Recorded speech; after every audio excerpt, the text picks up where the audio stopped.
Hello everyone and welcome to the channel. I'm back to break down this 3-game NBA DFS slate on DraftKings. Before we get into it, if you do enjoy the content at any point in this video, if you could please leave a like on this video, subscribe to the channel, and hit the notification bell, that would be greatly appreciated, guys. YouTube tells me about 60% of my audience doesn't subscribe to my channel. If you have been consistently watching the content and you're enjoying it, if you could just take 1 second to hit that like button, hit that subscribe button, most importantly, hit that subscribe button if you do enjoy the content. I really do greatly appreciate that.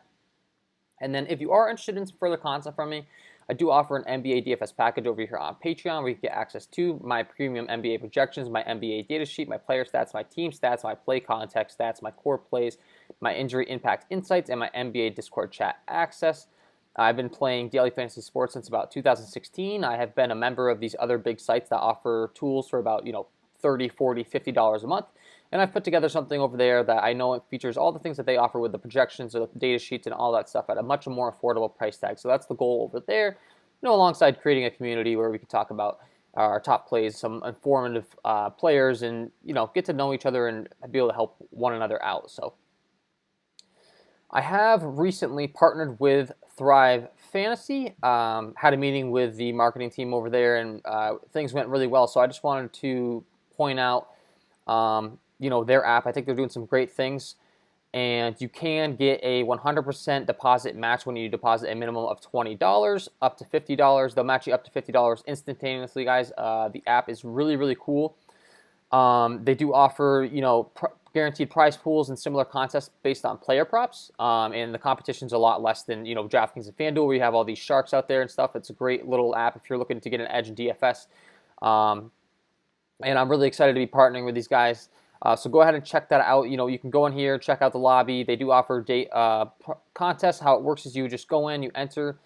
You have to pick, depending upon the contest, if it's NFL, NBA, they have all sports. You pick player props, and what happens is you get, in this particular case for NBA, you get to pick 10 out of 20 options. The less probable that, an event is to occur, you get more points. So, if you're picking Dennis Schroeder, you can see tonight he has a 3.5 total assist line. You can pick either under that and you get 15 points, or over and you get 85. So, obviously he's most likely going to get over, but if you pick the under, you get more points, and then the payout structure is based upon that. So you can see there's only 110 entries in this, not a ton of competition to be battling with compared to other sites. First place, you get $500. Second place, you get $300. Third place, you get $200. And it's a really cool app, and I'm really excited about it. And then on top of it, they do offer an in case of an emergency prop where you pick multiple players in case someone gets ruled out, which is actually really cool with this COVID stuff going on as well. And most excited really about this props lobby as well. I'll run that by before we get into the breakdown. A props lobby, you can pick. So how it works is you get to pick how many players you'd like. 2, 3, or 4 players and create a lineup. And then once you select those options, you can submit it. And based upon how many picks you get is how much money you get. So you can win 3.6x your entry if you pick 2 out of 2 correctly, 6.2x your entry if you pick 3 out of 3, and 11 times your entry if you pick 4 out of 4. So it's a really cool concept. So if I'm going here and I'm picking 4 player props and I hit submit and then I enter whatever I want to bet. So if I bet $1, I'd win $11. If I bet $5, I can win $55 if I get all those player props right. So really cool app, really excited to be partnering with those guys. So I just wanted to explain kind of what they have to offer. So go ahead and check out Thrive Fantasy. Use promo code KJK DFS and get an instant deposit match up to $50 when you deposit $20 or more. And with that being said, let's go ahead and start breaking down this one today. The Los Angeles Lakers taking on the Milwaukee Bucks. First game on the slate. Giannis Antetokounmpo at a 10.5 price tag. This game comes with a 228 over-under with a 0.5 spread in favor of the Milwaukee Bucks. So expected to stay close, which means we're going to like Giannis Antetokounmpo as always. If the game is expected to stay close, we love playing this guy. Last time out, taking on Brooklyn, the first game that stayed close in a while, and he put up 65.5 DraftKings points. So you'd be real happy with that if you're playing Giannis. So I definitely do like him. Getting around 40 minutes a game in competitive games, and arguably one of the best, if not the best, fantasy basketball players in the league. So Anthony Davis and LeBron James are listed as questionable as always. I'd expect them to be a full go in this one. And I do have a lot more interest in both of these guys than I typically would in a normal game. because once again, this is going to be a close game, and these guys are the ones that get all the usage in the world. So, LeBron, Anthony Davis definitely have a lot of interest in both of these guys. When looking at my player stats sheet over here that I offer on Patreon, and I have this sorted out right now by usage rate. You can sort it by anything you want, turnovers, steals, blocks, field goals, rebounds, all that stuff. I got it sorted by usage rate now. You can see LeBron James way up here in usage rate at the top of the league, so he does really make sense as a play. And it's not like we're too worried about Anthony Davis not getting usage either. While he doesn't exactly have the highest usage rate in the league, he's kind of played a second fiddle just because there haven't been a lot of competitive games, and he still does have the rebounding and all the other things that come along with being a good fantasy point per minute producer. And then Giannis Antetokounmpo has the third best usage in the league, so I had mentioned playing him. Pretty clear as to why I would have interest in all of these guys in this one. Chris Middleton and Jrue Holiday also do become much better plays due to the game staying close, so I like both of these guys. At a 7.6 price tag for Chris Middleton and at a 6.6 price tag for Jrue Holiday, both these guys make a lot of sense and definitely have the upside to get you there. Both these guys can get you 50 plus DraftKings points, so they're not really priced, like they're expected to. So I like that. Chris Middleton's been priced up more towards 8K. He finally got a price tag decrease, so I love those plays. And Brook Lopez, I really like at 5.1 as well. A very good three-point shooter, can definitely get hot from behind the arc, he just, the points added quick on DraftKings where you get that half-point bonus for a guy that can shoot three-pointers, and for a big man, you just automatically have to have interest in him when he takes the court if he can shoot those threes. The Lakers backups, you could play a Dennis Schroeder, you could play a Montrezl Harrell, that get a lot of usage in the second unit, but I'm really more so interested in Montrezl Harrell. He makes a lot of sense as a play at 5.2. Dennis Schroeder, I think, LeBron James is going to take a lot of those on-ball handling duties away from him, so you could play him at 6.3. He's definitely respectable, and he could get you there. He put up 38 DraftKings points last time, but I'm less worried about Montrezl Harrell not getting there than I am Dennis Schroeder is what I'm trying to get at. New York taking on Golden State. Steph Curry at the top at a 9.6 price tag.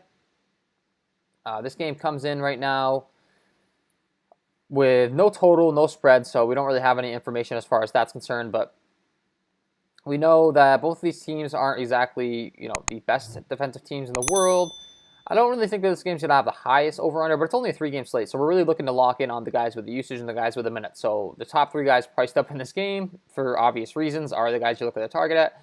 Steph Curry, 9.6 price tag, put up 51 DraftKings points last time. We know what this guy's capable of when he takes the floor. Can absolutely stroke it from any range, unlimited range, and, on a 3-game slate, he makes a lot of sense in a game that I'm expecting to stay close. Julius Randle as well at 8.8. I'm going to have a ton of interest in with his usage. He can pass, he can rebound, he can score.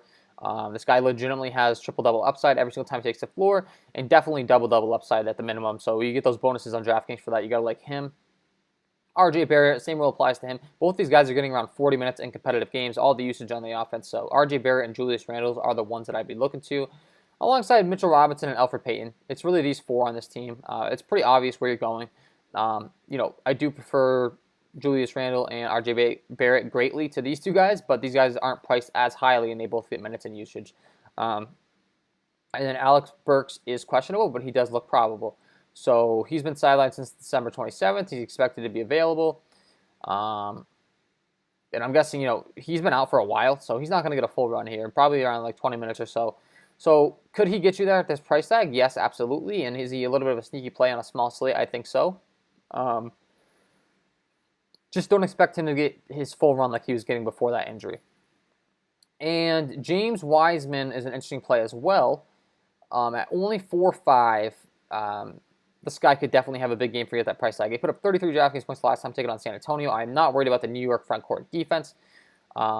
Mitchell Robinson's a very good shot blocker, but I'm not too worried about his defense, and I do think that James Wiseman is a good play, alongside Eric Pascal and Reggie Bullock.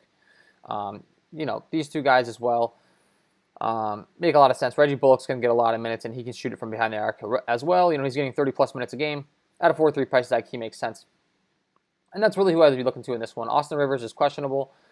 He's considered doubtful, so that just makes me like Reggie Bullock more, because Austin Rivers, there's no Austin Rivers, there's no Frank Ntilikina. Most likely he's listed as doubtful as well.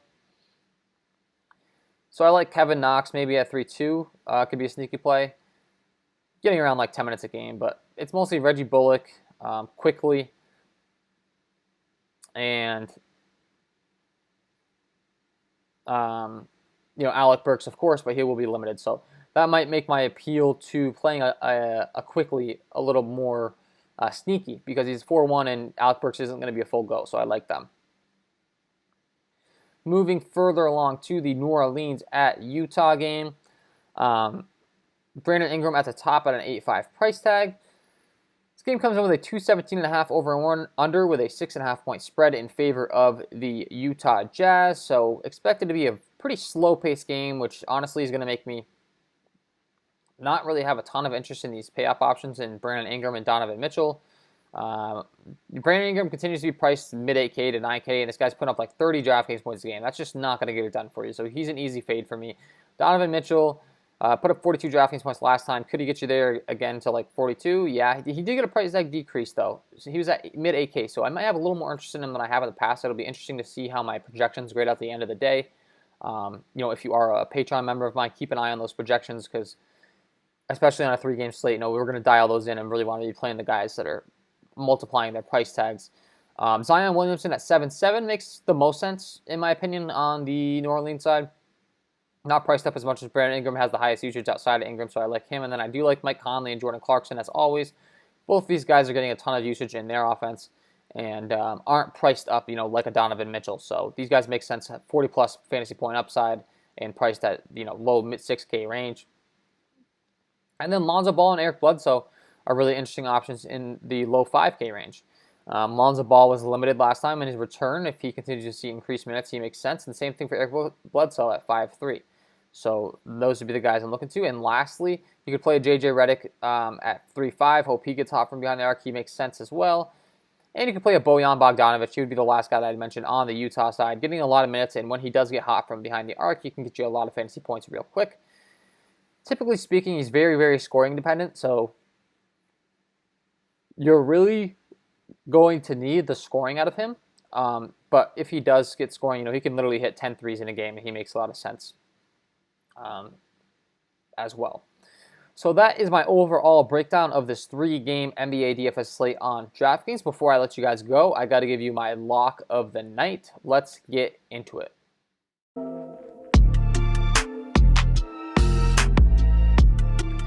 And my lock of the night tonight is going to be no other than Julius Randle at this 8.8 price tag, taking on this Golden State front court, a team that has been dreadful defensively. Does not scare me at all as far as slowing down Julius Randle. As mentioned, this guy can get you the rebounds, the assists, the points, everything. Last game putting up 17 rebounds, 21 points. The time before, 12 rebounds, 20 points. Even when he's not getting you the double-double, he's going to be very diverse in his scoring. Last time out, not putting up a double-double, he put up 28 points, 6 assists, 6 rebounds. So I think you get the gist of it. He does it all. He's going to stack it up as far as fantasy points are concerned. I love the matchup for him. And this is a guy that we've been paying upwards of mid to upper 9K for early on in the season. We've seen his price tag dip down to an 8.8 price tag now. And I absolutely love him in this matchup and at this price tag. Julius Randle is no doubt my lock of the night. So there you have it, guys. Julius Randle is my lock of the night. Make sure you get him in your lineups. If you did enjoy the content at any point in this video, if you could please leave a like on this video, subscribe to the channel, and hit the notification bell so you don't miss any future content that I upload. That would be greatly appreciated. And don't forget to check out my Patreon package, link below in the description, as well as my Thrive Fantasy link. Go ahead, click that, sign up, deposit $20 or more, up to $50, and you'll get an instant deposit match when you use promo code KJK DFS. Excited to be working with Thrive. Excited to be growing in this channel moving forward, and I'm really glad that you guys have been supporting me along the way. So with all that out of the way, wish you all the best of luck tonight, guys, and we will see you in the next one.